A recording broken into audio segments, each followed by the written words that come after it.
Hello everybody, I am back again. So, I wanted to do just an extra little thing on the channel just once a month at the end of each month, because I really enjoy sharing patterns, and I do the podcast and I enjoy doing the podcast and it's so lovely, but that's just what I'm making.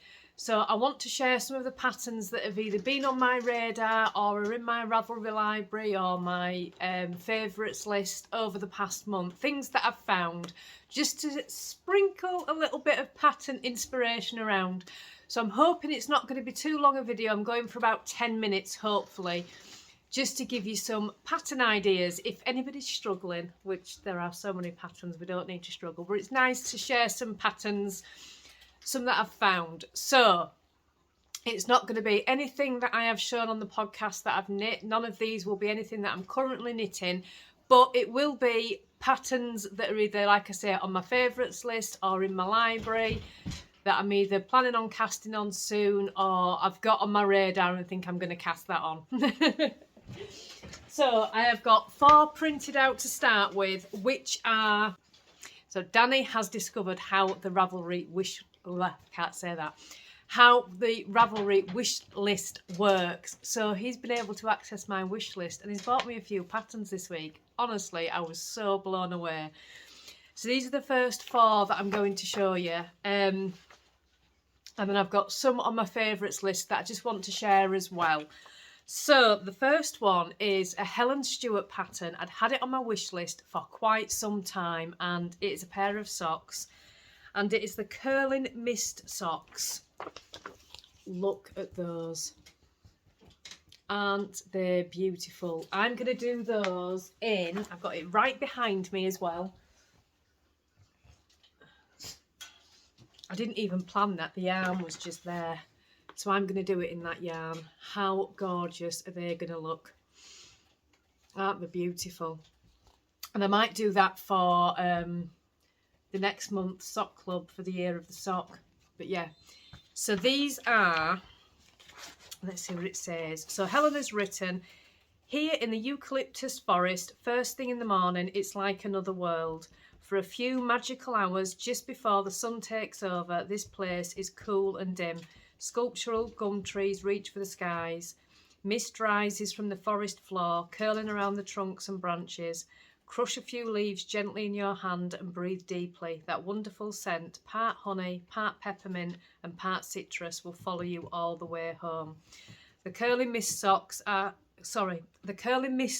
capture the fresh loveliness of an early walk in an Australian forest. Oh my word. They are knit from the top down with tiny cables that begin right at the edge and continue all over the leg and onto the top of the foot. And the pattern ends with a ribbed heel flap and gusset and a wedge toe. But of course you can easily substitute your favourite finishes and choose from 3 sizes for your ideal fit. I think they are beautiful. I just love this detail on the heel. Absolutely beautiful.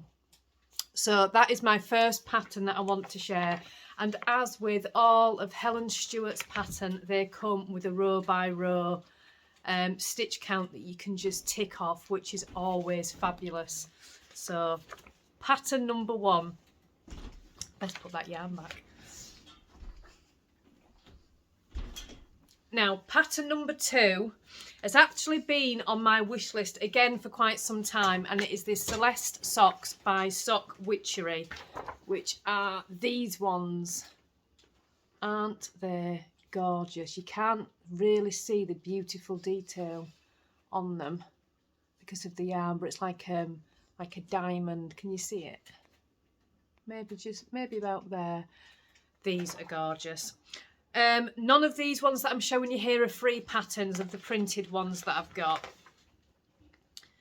And these come in 3 sizes again, 56 stitches, 64 stitches and 72 stitches. But yeah, definitely a gorgeous, gorgeous sock pattern if you're wanting a sock pattern. So that is the Celeste socks by Sock Witchery. I will link all these patterns in the description box below as well. And the final sock pattern is, you knew this was going to be in my list. This is the Dustland socks by Stephen West. I want to make these for Danny. but I'm just waiting at the moment to see which is the next sock in his ebook, because I've got the ebook, so I'm waiting for the next sock first. I may knit that first before I knit these, but these ones are going to be for Danny, and he's got a few Dustland patterns, and I've got this gorgeous blue yarn with just a little bit of speckling in it. It's like a black speckle, which I think will look beautiful. So absolutely gorgeous. And they're the Dustland socks by Stephen West. And the last pattern that I've actually got printed out, the other ones I'm going to show you are on my Ravelry favourites, but the last one that I have printed out is one more Stephen West pattern, and it's actually a DK weight shawl. It is the Crosswalk shawl. Now, look at that. So this is done with DK weight yarn. So Stephen West says collect 4 shades of DK weight yarn and fade or stripe them together from light to dark. Several geometric arrow motifs are achieved with texture, eyelets or slip stitches as you knit this top-down shawl. Simple garter stitch sections offer a break from the patterned arrow motifs. Enjoy a beautifully soft yarn-like walk collection DK, or gather any DK weight colours to knit this semicircular pattern. I am doing that. Absolutely gorgeous. I've only got one DK weight shawl, and it was a Hokey Lokey Telly one. I do need some more DK weights. So that is that one. And then I have just got a couple that I want to show you from my Ravelry favourites. So I'll pop them ones there and head on over to Ravelry. So the first one that I've got is the Whatever sweater. Now, I know that Leslie from Not Quite Enough Yarn has made this one, and Amy from Happy Little Yarn, which is where I saw this on both those podcasts, and I just think it's a fantastic sweater. So this is it. Isn't it gorgeous? And the idea behind this sweater is you can knit any gauge that you want. So the Whatever sweater is a feel-good, no-pressure sweater project. Who doesn't need that? Easy one-piece, top-down raglan worked in the round, no swatching, leftover buster, and comfy loose fit. There is no fail, step-by-step recipe you can cast on without swatching and enjoy from the very start. That just sounds amazing. So it's basically you can knit it to any gauge that you want.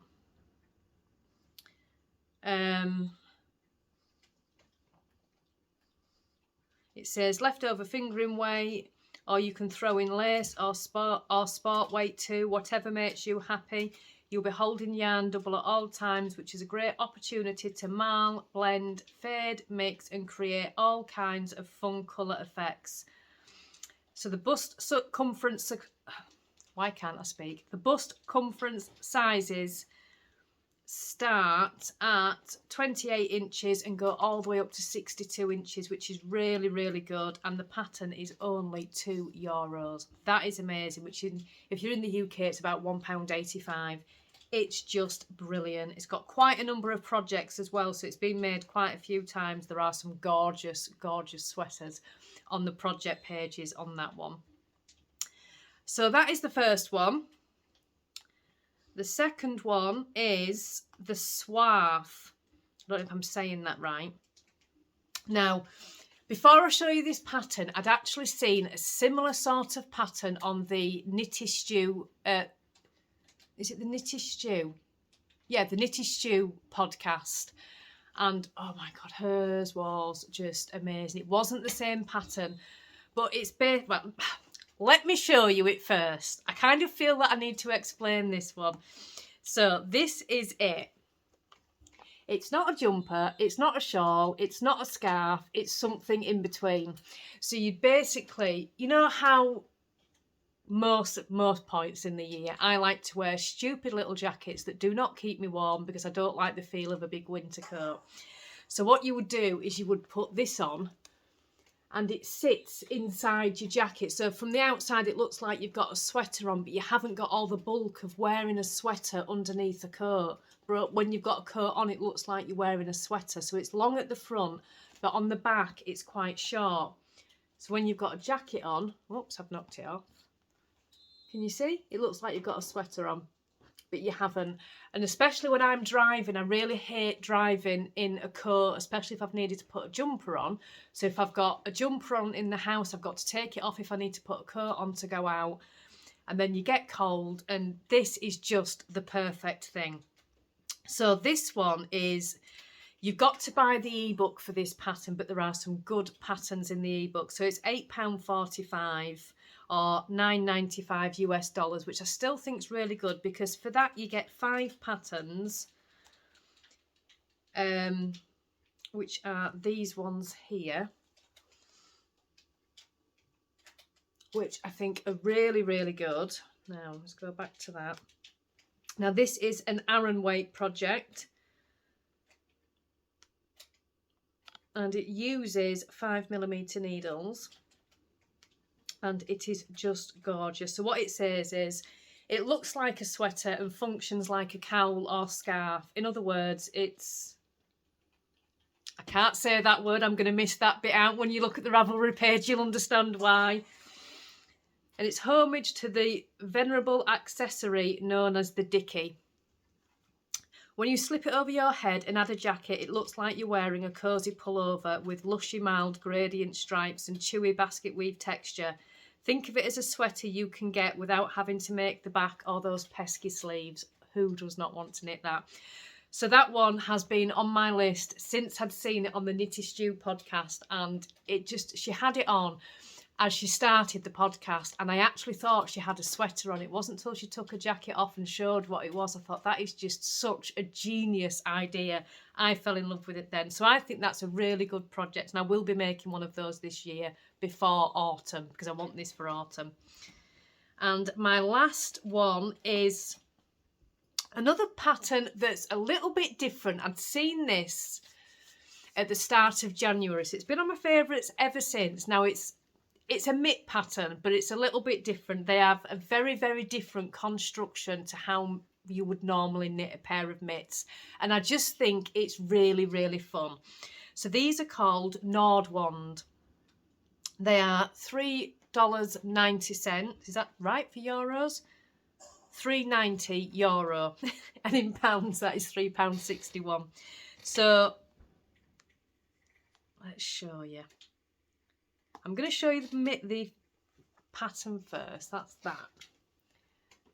Aren't they gorgeous? But this is how you actually knit them.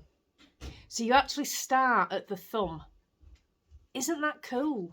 And you can see when she's wearing them, they really do fit like mitts, but it's such a different construction. And I found that so interesting.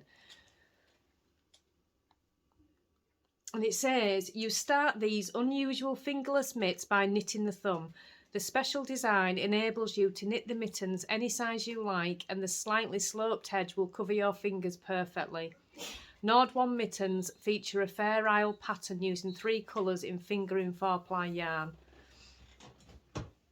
You'll need DPNs or circular needles, or you can use magic loop, which is just fantastic. And again, it's just such a different, fun construction that I've never seen before, and I really want to try it. So yeah, there are my patterns for January. Things that I've not knit, that I've not shown on the podcast, but I still think deserve to be broadcasted out there because I think they are fantastic patterns. Like I say, I will leave all the information, well, I'll leave a link to each of the patterns in the description box below. So all you've got to do is just click it and it'll take you right to it. None of these ones are a free pattern. They are all paid for patterns, but totally, totally worth it. So if you feel like casting on something new and you needed a little bit of inspiration, I hope I've helped there. If not, and I've just added to your favourites list with more projects that you didn't really need, I'm really sorry. Have a lovely day, everybody. Bye-bye.